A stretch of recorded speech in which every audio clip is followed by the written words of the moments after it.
Welcome everyone to another edition of AEW Dark. Tonight, the Dark Order are in action against the Best Friends. We'll also see the in-ring debut of ACH as he takes on Kip Sabian, and in the main event, Kenny Omega is up against Jungle Boy.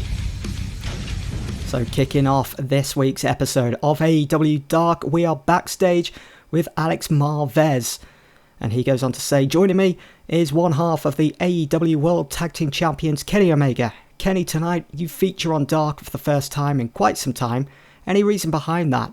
Kenny replies, it's quite simple, Alex. I need to take my mind off a few things, so I thought there's no better way than facing one of AEW's best up-and-coming stars in Jungle Boy. He has a lot to prove, and this match is the type of match that could refocus my mind and also be a platform for him, so it should be good. I'm looking forward to it. Marvez responds, so no Hangman Adam Page tonight?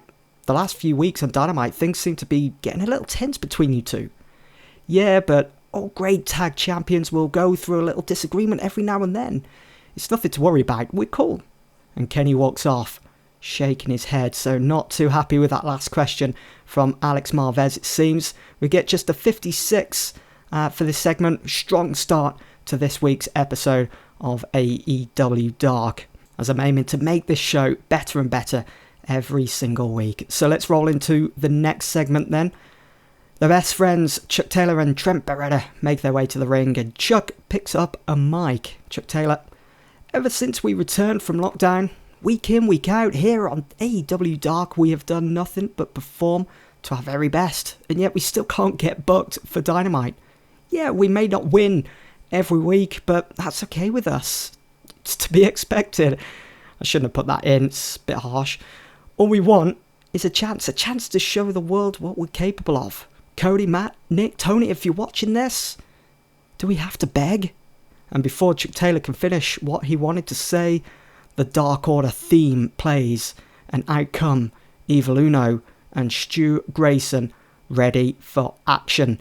So we get a 47 from this segment, including the Dark Order. I haven't seen too much of Evil Uno and Stu Grayson throughout this series, so expect to see more of them going forwards, mainly on Dark, and we do roll into that match between the Dark Order and the Best Friends, and it's the Dark Order that pick up a win. It's not going well for the Best Friends at the moment. It finishes within 10:54. Trent Beretta with the best in-ring performance, followed closely behind by Chuck Taylor and Stu Grayson. Evil Uno not doing the best. Expect more from him, but that's why they're on Dark. It's a great platform to work on these guys' in-ring skills and also try and get them over with the crowd. So 56, it's not bad for Dark. And after the match, and surrounded by creepers, Evil Uno has a mic in hand and says to the Best Friends, Chucky T and Trent, you put up a hell of a fight. We, the Dark Order, can see your potential. We, the Dark Order, would like to offer you a chance to stop losing and to start winning. We, the Dark Order, offer you a chance to join us. Join us like Jack Evans here. And Jack Evans walks out at the top of the entranceway with a Dark Order mask in one hand. Someone you defeated a few weeks back here on Dark. I promise you that with the guidance of Mr. Brody Lee, you will both become better beings. Think about it. Evil Uno, Stu Grayson exit up the ramp with Jack Evans following closely behind. So Jack Evans has accepted the Dark Order's invitation. He's no longer a part of the Hybrid 2 along with Angelico. It's not going to go down with him. He is now in the Dark Order. So the Dark Order strengthening in numbers now. I hate having the Best Friends lose week in, week out because it's affected their morale. But we'll see what happens with this offer from the Dark Order. If they accept, maybe they go on a bit of a winning streak. We'll just have to wait and see. Up next then is the debut of ACH, formerly known as Jordan Miles in the WWE. And he is up against Kip Sabian. And in a bout that had a decent reaction from the crowd, but subpar wrestling. It was ACH that picks up the win. His fan favourite gimmick got an initial rating of adequate, so not too bad. I'm not too disappointed by that, and the segment rating getting a 48, it's pretty decent, and Kip Sabian's on a bit of a high as well at the moment. His morale's quite high, And you'll notice as well, road agent work of Gregory Helms getting a bonus. Gregory Helms now a part of the backstage setup here at AEW. Not too sure where to take ACH at the moment. If you guys have got any suggestions, let me know in the comments below. But for now, I think we're just going to try and build him up here on AEW Dark. But after that match, whilst ACH is celebrating his first victory in AEW, both Jimmy Havoc and Kip Sabian, the Superbad Death Squad, decided to attack him and beat him down. Kip Sabian seems annoyed with himself as he and Jimmy Havoc exit the ring and walk up the ramp.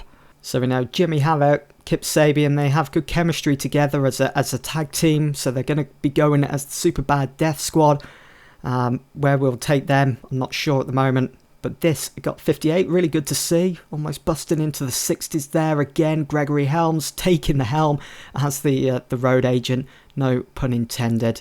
As we move into our next segment, it's the main event. It's Kenny Omega against Jungle Boy.